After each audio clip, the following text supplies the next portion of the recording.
memang tidak pernah secara terbuka menyampaikan arah dukungan politiknya. Sosok cendekia ini selalu bersama-sama kita untuk memastikan bahwa gelaran pemilu kali ini berlangsung adil. Meski demikian, tak sulit sebenarnya bagi kita untuk membaca kemana telunjuk Kiai Haji Mustofa Bisri mengarah. Bahkan, jika kita mau sedikit mengamati, kita bisa melihat bahwa Gusmus telah menentukan sikapnya.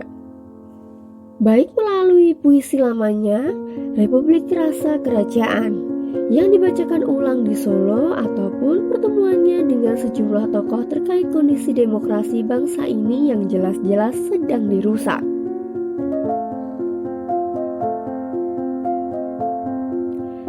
Rasa penasaran publik pun pada akhirnya terjawab ketika keesokan harinya Gusmus dengan terbuka menerima kunjungan Ganjar Pranowo. Tak lama kemudian, di hari yang sama, Mahfud MD juga sowan ke kediaman Kiai karismatik itu. Aku tidak tahu apa yang mereka obrolkan, namun dari foto yang beredar mereka terlihat hangat dan penuh keakraban. Senyum pun beberapa kali mengembang di raut wajah mereka. Sudah pasti calon lain sebenarnya ingin juga sowan ke Gusmus. Tapi sampai saat ini kita tidak melihatnya. Bisa saja mereka ingin, tapi kita tak tahu apakah Gusmus juga ingin atau tidak.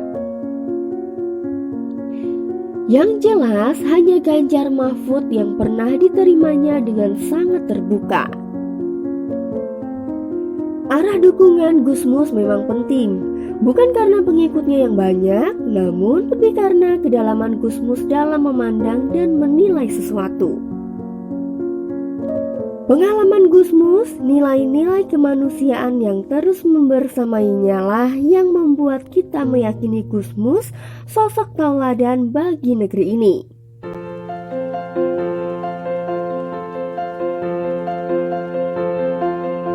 Jika melihat ke belakang, hubungan Ganjar dengan Gusmus memang sudah sangat dekat. Bahkan Gusmus sendiri menganggap Ganjar adalah saudaranya. Kedekatan Gusmus-Ganjar terjalin baik melalui ruang budaya ataupun dalam ruang pemerintahan. Gusmus dari Rembang, Jawa Tengah, tempat Ganjar pernah memimpin 2 periode. Dalam kepemimpinannya di Jateng, Ganjar memang kerap kali melibatkan tokoh-tokoh agama untuk memberi masukan terkait pembangunan. Masukan-masukan ataupun kritik dari para tokoh selalu Ganjar dengarkan dan jalani. Bagi Gusmus sendiri, Ganjar adalah sosok pemimpin yang sederhana dan peduli. Gusmus melihat itu karena kinerja Ganjar yang cepat dan langsung merespon manakala ada keluhan ataupun aduan dari masyarakat. Aku masih ingat ketika Ganjar purna tugas di Jawa Tengah dan hendak melanjutkan pengabdiannya di skala yang lebih besar, Gusmus meninggalkan pesan untuk Ganjar.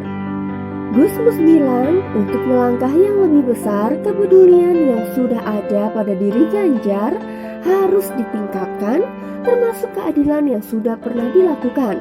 Perlu ditingkatkan lagi karena yang paling pokok adalah keadilan. Pak Ganjar gak perlu banyak wiridan, tak perlu banyak itikaf, adil saja kepada rakyatnya, surga, ujar Gusmus. Baik Gusmus maupun Ganjar Pranowo adalah 2 sosok yang selama ini aku ikuti aktivitasnya. Mungkin karena diam-diam aku mengaguminya.